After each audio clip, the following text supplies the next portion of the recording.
أعوذ بالله من الشيطان الرجيم. بسم الله الرحمن الرحيم. اللهم صل على محمد وآل محمد وعجل فرجهم. اعوذ باللہ من الشیطان اللعین الرجیم بسم اللہ الرحمن الرحیم الحمد للہ رب العالمین والعاقبۃ للمتقین والصلاۃ والسلام علی اشرف الانبیاء المرسلین وعلی اہل بیت الطیبین الطاہرین اما بعد فقد قال اللہ تبارک و تعالی فی کتاب المبین وهو اصدق الصادقین وقول الحق بسم اللہ الرحمن الرحیم انما المؤمنون اخوة فاصلحوا بین اخویکم واتقوا اللہ لعلکم ترحمون صدق اللہ العلی العظیم۔ حاضرین و ناظرین و سامعین کی خدمت میں سلام پیش کرتا ہوں اور پیغام جمعہ لے کر آپ کی خدمت میں حاضر ہوا ہوں۔ آج جو ہے 18 اکتوبر 2024 ہے، بمطابق 14 ربیع الثانی ہے۔ انشاءاللہ آپ کی خدمت میں اس ہفتے کی مناسبت پیش کروں گا اور اس ہفتے کی مناسبت سے کچھ درس لینے کی ضرورت ہے اور تقوی الہی کی دعوت دی جائے گی اور آخر میں جو ہے حالات حاضرہ بھی پیش کیے جائیں گے۔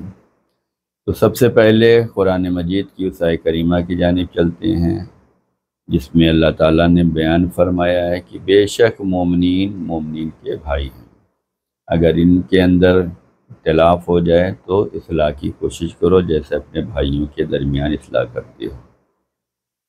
واتقوا اللہ لعلکم ترحمون، تقوی الہی اختیار کرو شاید کہ پروردگار عالم کا تمہارے اوپر رحم نازل ہو۔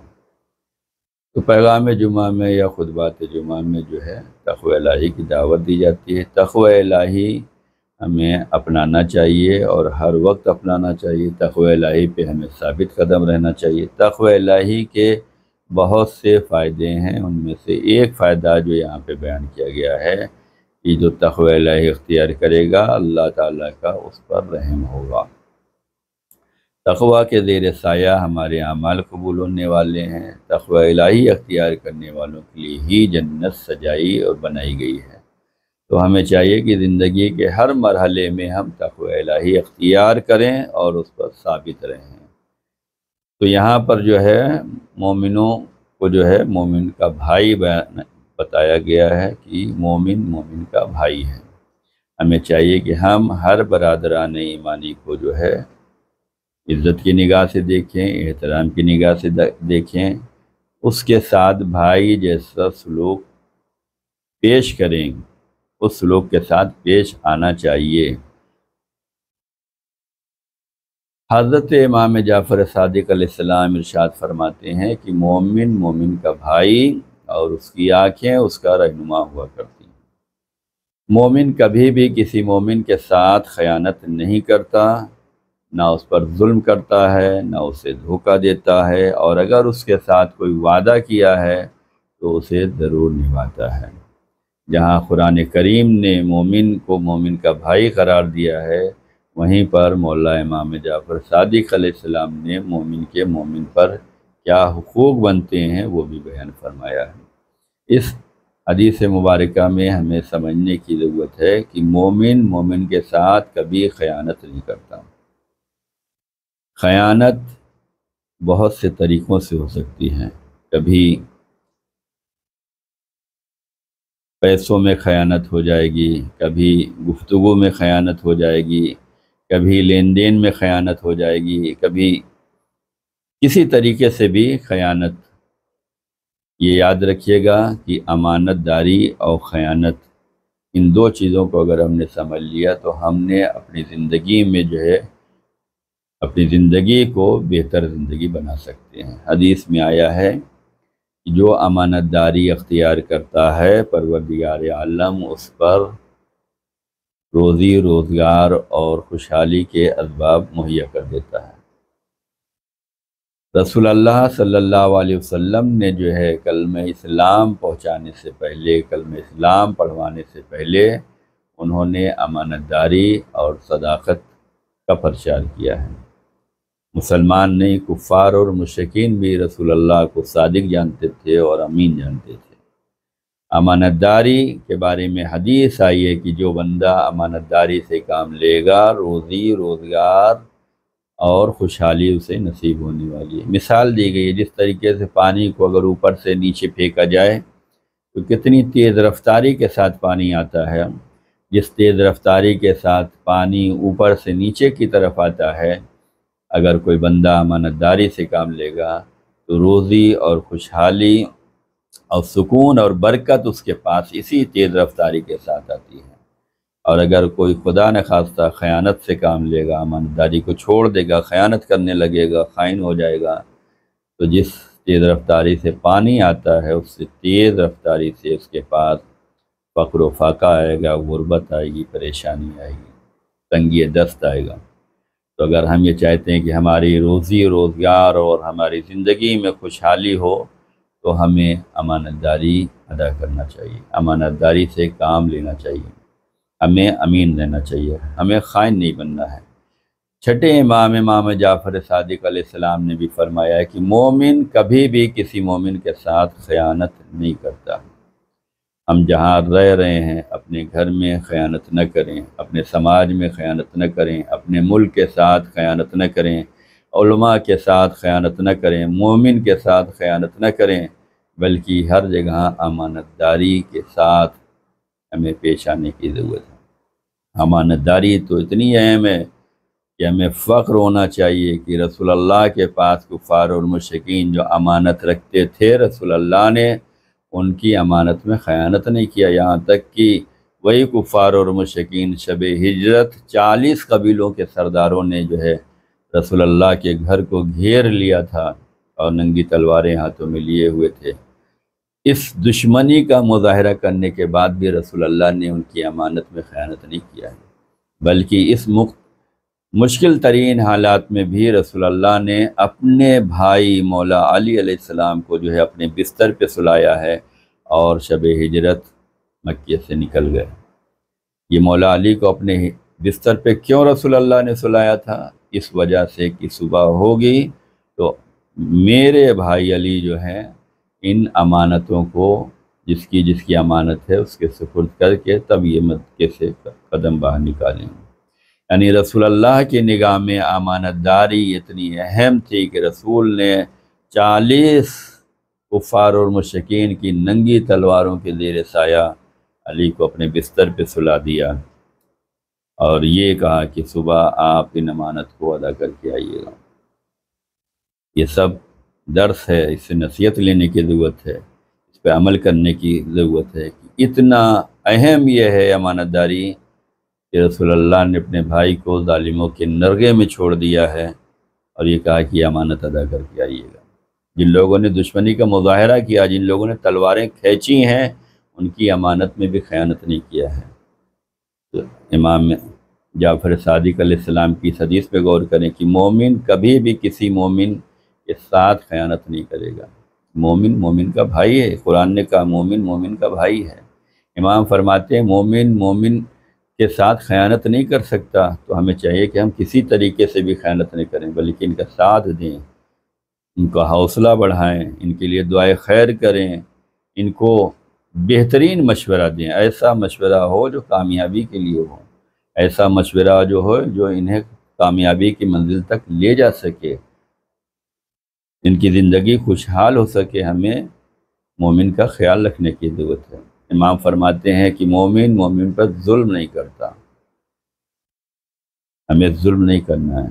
ظلم بھی کئی طریقے کے ہو سکتے ہیں، کبھی ہم زبان کے ذریعے سے ظلم کرتے ہیں، کبھی اعضاء جوارح کے ذریعے سے ظلم کرتے ہیں، کبھی اشاروں سے ظلم کرتے ہیں، کبھی ظالمین کا ساتھ دیتے ہیں۔ امام فرماتے ہیں مومن مومن کے اوپر ظلم نہیں کرتا ہے، نہ اسے دھوکہ دیتا ہے۔ ہم اپنے چند سکوں کی وجہ سے جو ہے ایک دوسرے کو دھوکہ دے دیتے ہیں، لیکن امام فرماتے ہیں کہ مومن مومن کو دھوکہ نہیں دیتا۔ یہ مومن کے صفات بیان کیے گئے ہیں، تو ہمیں بھی چاہیے کہ ہم ان صفات پر پورا اتریں۔ ہمیں کوشش کرنا چاہیے، بحیثیت مومن ہماری ذمہ داری یہ ہے کہ ہم خیانت نہ کریں مومن کے ساتھ، مومن پر ظلم نہ کریں، مومن کو دھوکہ نہ دیں، اور اس کے ساتھ اگر کوئی وعدہ کیا ہے تو اس وعدے کو ہمیں نبھانے کی ضرورت ہے۔ وعدہ وفائی اتنی اہم چیز ہے کہ پیغمبروں کی سیرت میں یہ ملتا ہے، ان کی تعلیمات میں یہ ملتا ہے، ان کی زندگی میں ملتا ہے، ان کے واقعات میں ملتا ہے کہ ایک ایک نبی کتنے کتنے دنوں تک اسی مقام پہ کھڑے رہے۔ لوگوں نے پوچھا آپ یہاں؟ کہا ہاں، ہم نے وعدہ کیا تھا کہ یہیں پہ ملاقات کروں گا۔ وعدہ کرنے والا بھول گیا، لیکن وعدہ وفا کرنے والا اپنے وعدے پر اٹل ہے۔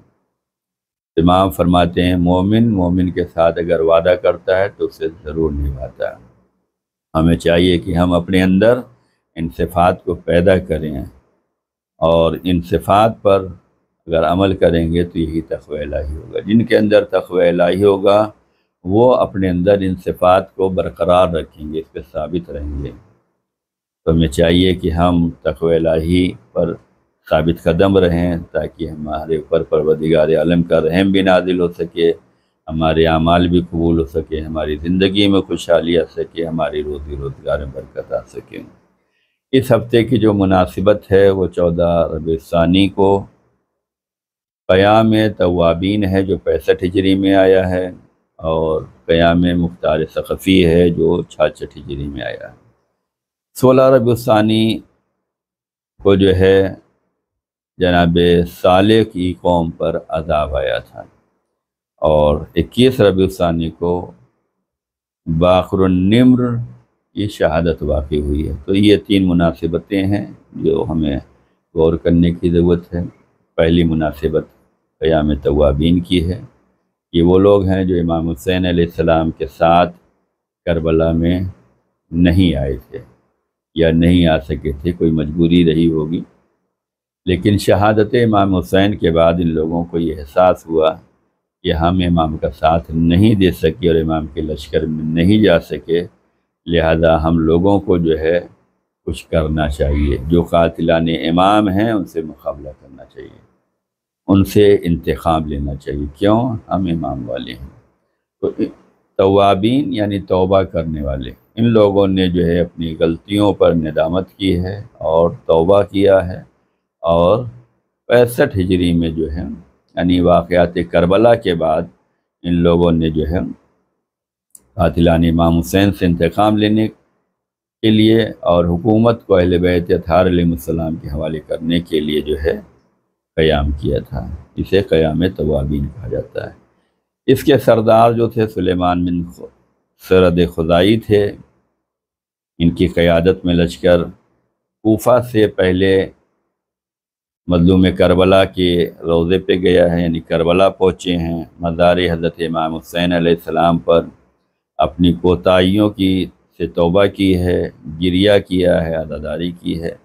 اس کے بعد ان لوگوں کا لشکر وہاں سے شام کی جانب روانہ ہوا، اور شام میں جانے کے بعد ان لوگوں نے جنگ کی ہے، اور جب ان کے کئی سردار شہید ہو گئے تو رفاع بن شداد نے سپاہیوں کو جنگ سے روک دیا اور کوفہ واپس آ گئے۔ یہ جنگ اگرچہ ظاہراً طور پر ناکام رہی اور شکست ہوئی ان لوگوں کی، لیکن اگر غور کیا جائے تو اس قیام کی مثال بارش کے اس پہلے قطرے جیسی ہے جو اپنا وجود تو کھو دیتا ہے لیکن بعد میں آنے والوں کے لیے راہ ہموار کر دیتا ہے۔ اسی طرح یہ قیام ناکام ہوتے ہوئے بھی کامیاب رہا، اس لیے کہ انہی قیام کی وجہ سے قیام جناب مختار کے لیے راہ ہموار ہوئی۔ قیام توابین کے وقت جناب مختار ثقفی قید خانے میں تھے، زندان میں تھے، اور جب انہیں قیام کی شکست اور سلیمان بن سرد خزائی کی شہادت کی خبر ملی ہے تو قیام توابین کے باقی ماندہ افراد کی وہ جو ہے جناب مختار ثقفی نے تعزیت پیش کی ہے اور اپنے قیام میں شرکت کی دعوت دی ہے۔ تو اس ہفتے کی جو مناسبت تھی وہ قیام توابین تھی۔ یہاں ہمیں بھی اپنے گناہوں سے، اپنی ناکامیوں سے جو ہم دور رہے ہیں، جو ہم نہیں کر سکے ہیں، جو کوتاہیاں رہی ہوں، ہمیں بھی توبہ کرنے کی ضرورت ہے۔ ہم بھی عمل کے میدان میں، ایمان کے معاملے میں، عقیدے کے معاملے میں، مومنین کی مدد کے معاملے میں، مومنین کا ساتھ دینے کے معاملے میں ہمیں بھی قدم کو آگے بڑھانا چاہیے کہ جو ہم مومن کی پہلے مدد نہیں کر سکے ہیں، اب ہمیں چاہیے کہ ہمیں یہ توفیق ملے کہ ہم مومن کی مدد کریں، مسلمین کی مدد کریں۔ آج کے زمانے میں ہم جہاں بھی ہیں، جیسے بھی ہیں، دست دعا بلند کر سکتے ہیں، مومن کے حق میں، مسلمین کے حق میں دعا کر سکتے ہیں، ان کی خیر کے لیے، ان کی فلاح بہبودی کے لیے دعا کریں۔ اگر دشمنوں کی سازشوں نے انتشار پھیلا رکھا ہے، اختلاف پھیلا رکھا ہے اور ہم اس کا شکار ہو چکے تھے، تو ہمیں بھی پلٹنے کی ضرورت ہے۔ ہم بھی انہی توابین میں شامل ہو جائیں کہ ہم مسلمین کی فلاح بہبودی کے لیے، مومنین کی فلاح بہبودی کے لیے، عزاداروں کے لیے جو ہے کام کر سکیں۔ ان کی تعلیم کا مسئلہ ہو، ان کی کامیابی کا مسئلہ ہو، ان کے ساتھ ہمدردی کرنا ہو، ان کو حوصلہ دینا ہو، ہمیں ساتھ دینے کی ضرورت ہے۔ دوسری مناسبت جو ہے وہ جناب صالح علیہ السلام کے قوم پر عذاب بھیجا گیا ہے۔ ہمیں یہ سمجھنے کی ضرورت ہے یہ عذاب کیوں آیا۔ اللہ تعالیٰ کی ذات جو ہے عدل و انصاف کا مجسمہ ہے، وہ اگر کسی قوم پہ عذاب نازل کرتا ہے تو کیوں کرتا ہے؟ لیکن کوئی نہ کوئی نافرمانی ہوگی، کوئی نہ کوئی کوتاہی ہوگی، کوئی نہ کوئی ظلم و ستم ہوگا جس کی بنا پہ پروردگار عالم عذاب نازل کرتا ہے۔ ہمیں دیکھنے کی ضرورت ہے، سمجھنے کی ضرورت ہے کہ وہی کوتاہی، وہی ظلم، وہی زیادتی، وہی نافرمانی، وہی گناہ کہیں ہم تو نہیں کر رہے ہیں۔ تو جناب صالح ایک نبی گزرے ہیں جو قوم سمود کی جانب آئے تھے اور ان کی قوم پر جو ہے عذاب آیا۔ علامہ ابن خلدون لکھتے ہیں کہ سمود کے لوگ طویل القامت ہوتے تھے، لمبے چوڑے ہوتے تھے، اور یہ پہاڑوں کے درمیان بڑے بڑے عالیشان محلات بناتے تھے، اور لوگ دریا کے نہ ہونے کے باعث کنویں کھود کر پانی حاصل کرتے تھے، زراعت کا کام سر انجام دیتے تھے۔ ان کے یہاں جو ہے صرف پانی کا ایک چشمہ تھا جو ضرورت کے اعتبار سے ناکافی تھا۔ جناب صالح نے اپنی قوم کو جو وعد النصیحت کی ہے وہ کس بات کی نصیحت کی ہے؟ قوم سمود یہ بڑی بڑی عمارتیں بنواتے تھے، فخر و مباحات کرتے تھے، اور پھر یہ شوق اتنا بڑھتا گیا کہ انہیں اپنے خداؤں کی سنگین مورتیاں بنانے لگے اور اس کی پوجا کرنے لگے، اس کی پرستش کرنے لگے، اس کی عبادت کرنے لگے۔ جب جناب صالح نبی اللہ نے دیکھا تو فرمایا کہ اے لوگو، اللہ کے سوا کسی اور کو کی عبادت نہ کرو، اس کی پرستش نہ کرو، صرف اس کی عبادت کرو جو اس کائنات کا واحد خالق ہے۔ اللہ کی عبادت کرنا ہے جو اس کائنات کا واحد خالق ہے، اس کا شکر ادا کرنا ہے، اور غرور سے باز آ جاؤ، ورنہ ایسی مصیبت آئے گی کہ بجز خدا تمہیں کوئی نہیں چھڑا سکے گا۔ تو جناب صالح نے اپنی قوم کو جو وعظ و نصیحت کی ہے وہ یہ کی ہے کہ خدا کی عبادت کرو، اس کا شکر ادا کرو، غرور سے باز آ جاؤ، غرور نہیں کرنا۔ غرور اگر کرو گے تو ایسی مصیبت میں پھنس جاؤ گے کہ کوئی تمہیں چھڑا نہیں سکتا ہے۔ اس پر قوم سمود نے کیا کہا؟ اے صالح، ہمیں تم سے یہ امید نہیں تھی۔ ہوتا ہے نا کہ اگر آج کوئی عالم، کوئی مومن، کوئی متقی، کوئی بزرگ اگر ہمیں وعظ و نصیحت کرتا ہے تو ہم بھی جواب دے دیتے ہیں، جبکہ ہمیں سوچنا چاہیے، وعظ و نصیحت کو غور سے سننا چاہیے، وعظ و نصیحت پر عمل کرنا چاہیے۔ لیکن نہیں، ہم سوچتے ہیں ہمیں کون سمجھانے والے آپ ہوتے ہیں۔ اسی طریقے سے قوم سمود نے بھی جناب صالح نبی اللہ سے فرمایا، کیا کہا؟ اے صالح، ہمیں تم سے یہ امید نہیں تھی۔ تو جناب صالح نبی اللہ نے فرمایا کہ مجھ پر اللہ کی عنایت ہے کہ مجھے اس نے تم لوگوں کی رہنمائی کے لیے چنا ہے۔ تمہاری عمارتیں، محلات کسی کام نہ آئیں گی، یہ سب فنا ہو جائیں گی، تم اس سے دل مت لگاؤ، قوم کہنے لگی معلوم ہوتا ہے کہ تم پر کسی نے جادو کر دیا، ورنہ تم تو ہمارے جیسے آدمی ہو۔ پھر کہنے لگے تم سچے ہو تو کوئی نشانی دکھاؤ، اور ان لوگوں نے معجزہ مانگا کہ اگر تم سچے ہو، خدا کے نبی ہو، تو ہمیں معجزہ چاہیے۔ معجزہ مانگا بھی تو کیسا مانگا؟ انہوں نے کہا کہ اس پہاڑ کے اندر سے جو ہے ایک ناخہ نکلنا چاہیے جو اس طریقے کی ہو اور اس طریقے کی ہو اور اس طرح وہ کام کر سکے۔ جناب صالح نبی اللہ نے وہ ناخہ جو ان لوگوں نے چاہا کہ اس پہاڑ کے اندر سے ہو، ظاہر کر دیا، یعنی جو معجزہ طلب کیا تھا وہ دکھلا دیا، یہ ثابت کر دیا کہ ہم اللہ کے نبی ہیں، جو تم نے کہا وہ ہم نے کر کے دکھلا دیا۔ ہونا کیا چاہیے تھا؟ قوم کو ایمان لے آنا چاہیے تھا، مان لینا چاہیے تھا، لیکن سب ماننے کے لیے تیار نہیں ہوتے۔ اکثریت جو ہوتی ہے وہ نافرمانوں کی ہوتی ہے، اقلیت جو ہے وہ فرما برداروں کی ہوتی ہے۔ ایمان لانے والوں ہمیشہ اقلیت میں رہے، عمل کرنے والے اقلیت میں رہے، نبی اور امام کا ساتھ دینے والے اقلیت میں رہے، نافرمانی کرنے والے زیادہ رہے۔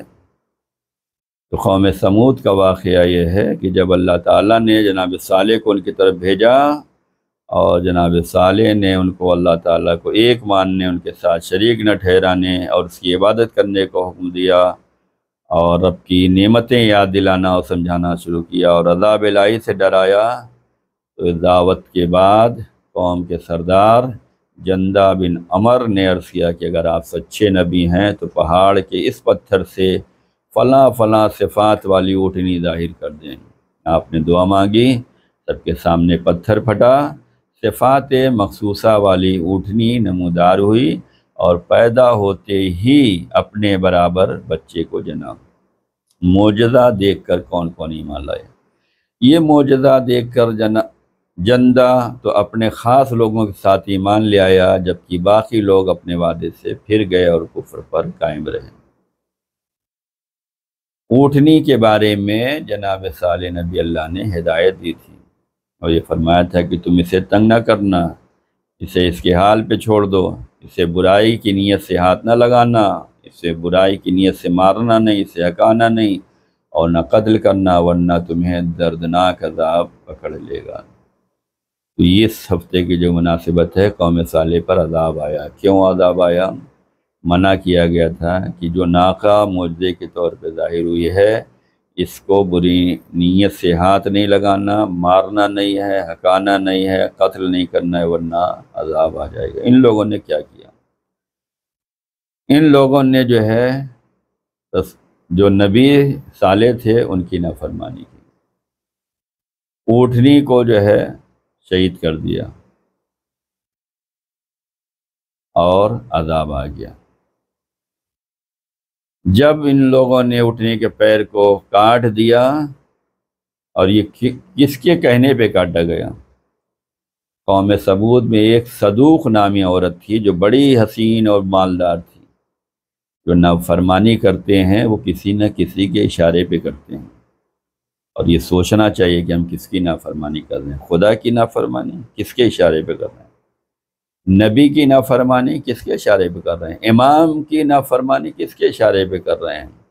اگر ہم کسی مومن کو ستا رہے ہیں، کسی مومن کی غیبت کر رہے ہیں، کسی مومن کے ساتھ خیانت کر رہے ہیں، کسی مومن پہ ظلم کر رہے ہیں، تو کوئی نہ کوئی سازش کرنے والا تو ہوتا ہے نا۔ ہم عام طور پہ کہہ دیتے ہیں شیطان ہوتا ہے، لیکن یہ شیطان کسی نہ کسی کی شکل میں ہوتا ہے نا۔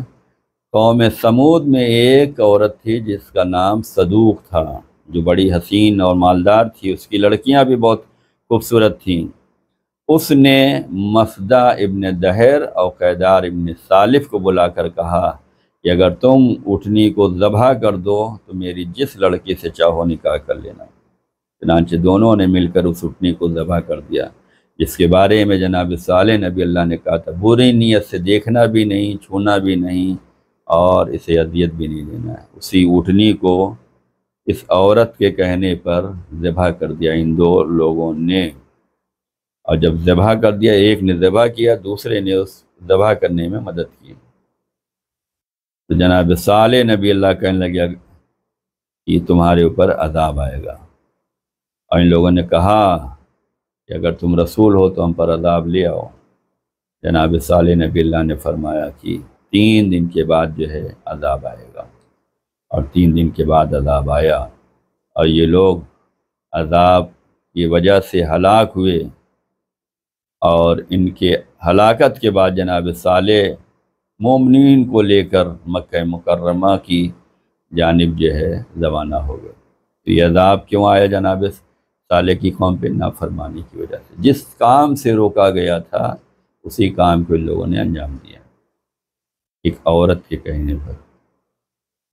ہمیں سوچنے کی ضرورت ہے کہ ہم اللہ، رسول اور اہل بیت علیہم السلام اور ائمہ معصومین علیہم السلام کے فرمان پہ چلیں، تبھی نجات ملنے والی ہے۔ ان کی نافرمانی نہ کریں، ان سے بغاوت نہ کریں، ان کے راستے سے ہٹیں نہیں، ان کو تکلیف نہ دیں، ورنہ کیا ہونے والا ہے؟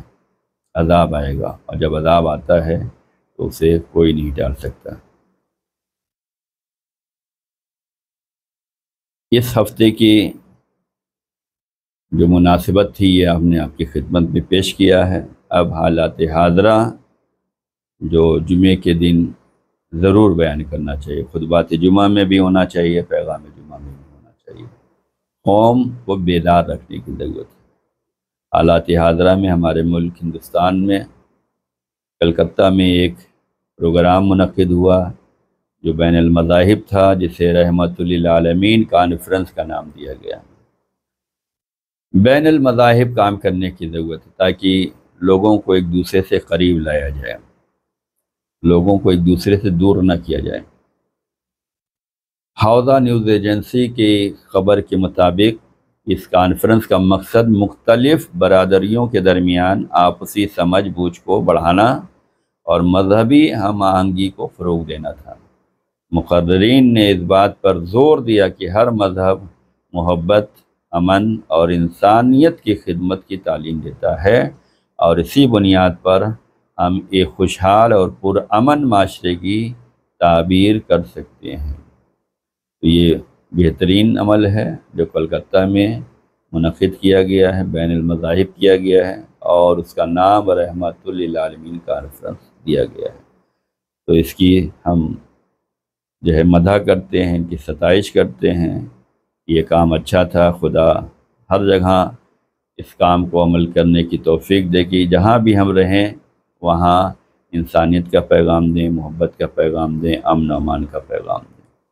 دیکھیں، انسانیت ہر جگہ پائی جاتی ہے، اور جہاں انسانیت پائی جاتی ہے وہاں اس کا مظاہرہ بھی کیا جاتا ہے۔ اہل بیت نیوز ایجنسی کی رپورٹ کے مطابق کہ فرانس کے شہر بورڈو میں فلسطینی اور لبنان کی حمایت میں ریلیاں نکالی گئیں۔ آج فلسطین پہ بھی ظلم ہو رہا ہے، لبنان پہ بھی ظلم ہو رہا ہے۔ اتنا ظلم ہے، آپ جانتے ہوں گے، آپ دیکھتے ہیں۔ ان کے لیے دعا کرنے کی ضرورت ہے۔ یہ دعا کون کرے گا؟ ہر ایک نہیں کر سکتا۔ جس کے اندر انسانیت پائی جائے گی، جس کے اندر ایمان پایا جائے گا، جس کے اندر رحم پایا جائے گا، وہ دعا کرے گا۔ اور یہ کہیں بھی ہو سکتے ہیں، ہر جگہ احتجاج ہو رہے ہیں، دعا ہو رہی ہے، ان کے حق میں دعا ہو رہی ہے۔ تو اہل بیت نیوز ایجنسی کے مطابق فرانس کے شہر بورڈو میں فلسطین اور لبنان کی حمایت میں جو ہے ریلیاں نکالی گئی ہیں، اور ان کے حق میں دعا کی گئی ہے۔ واقعاً یہ انسانیت کا کام انجام دیا گیا ہے، یہ انسانیت کے لیے کام کر رہے ہیں۔ ان کے اندر مظلومین سے ہمدردی ہے اور ظالمین سے جو ہے نفرت ہے، جس کا اظہار کیا گیا ہے۔ کسی نے کسی اعتبار سے کرنا چاہیے، جو جہاں ہے اسے کرنا چاہیے۔ اسی کو اسلام میں تولا و تبرہ کہا جاتا ہے۔ تو ہم ظالم کے ظلم سے بیدار ہیں، اور مظلوم پر جو ظلم ہو رہا ہے مظلوم کے ساتھ ہیں، مظلوم کی حمایت کرتے ہیں، مظلوم کے حق میں دعا کرتے ہیں۔ ظالم کے خلاف ہیں، ظالم کے خلاف دعا کرتے ہیں۔ ہمیں یہ کرنا چاہیے۔ لاہور میں جو ہے شیعہ سنی اتحاد کا خوبصورت مظاہرہ ہوا ہے۔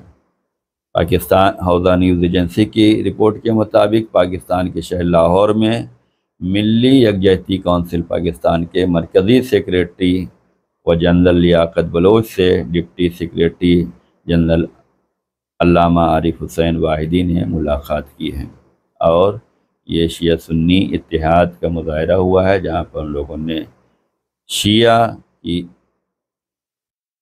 عالم کی امامت میں جو ہے نماز پڑھی گئی ہے اور اس کی فوٹو شیئر کیے گئے ہیں، یہ اچھی چیزیں ہیں۔ تو یہ مختصر سا حالات حاضرہ تھا جو ہم نے آپ کی خدمت میں پیش کیا ہے۔ ہمیں چاہیے کہ ہم تمام عالمین کے لیے، مسلمین کے لیے، مومنین کے لیے دعا کریں کہ یہ پروردگار ان سب کو کامیابی دے، عزت دے، آبرو دے، حوصلہ دے، استقامت دے، ثابت قدمی دے۔ جہاں جہاں مظلومین ہیں پروردگار ان کی حمایت فرما، انہیں سربلندی عنایت فرما۔ جہاں جہاں جس شکل و صورت میں ظالمین ہیں پروردگار ان کو ان کے مقصد میں ناکام اور نامراد فرما۔ ہمیں اتحاد کے ساتھ، اتفاق کے ساتھ قرآنی اور اہل بیت اطہار کی فرمان پہ عمل کی توفیق عنایت فرما۔ پروردگار روز جمعہ ہے، اپنے وعدے آخر حضرت امام زمان اسلام کے ظہور میں تعجیل فرما۔ ہم سب کو امام کے خادموں و ناصروں میں شمار فرما، امام کی تعلیمات پہ عمل کی توفیق عنایت فرما۔ آئیے سب مل کر دعائے امام زمان اسلام پڑھتے ہیں۔ بسم اللہ الرحمن الرحیم۔ اللہم کل ولیک الحجت ابن الحسن صلواتک علیہ وعلی آبائہ فی هذه الساعة وفی کل ساعة ولیا وحافظا وقائدا وناصرا ودلیلا وعینا حتی تسکنہ ارضک طوعا وتمتعہ فیہا طویلا۔ اللہم صلی علی محمد وآل محمد وعجل فرجہم۔ پروردگار ظہور امام میں تعجیل فرما، پروردگار ظہور امام میں تعجیل فرما، پروردگار ظہور امام میں تعجیل فرما۔ اعوذ باللہ من الشیطان الرجیم، بسم اللہ الرحمن الرحیم۔ اللہم صل علی محمد وآل محمد وعجل فرجہم۔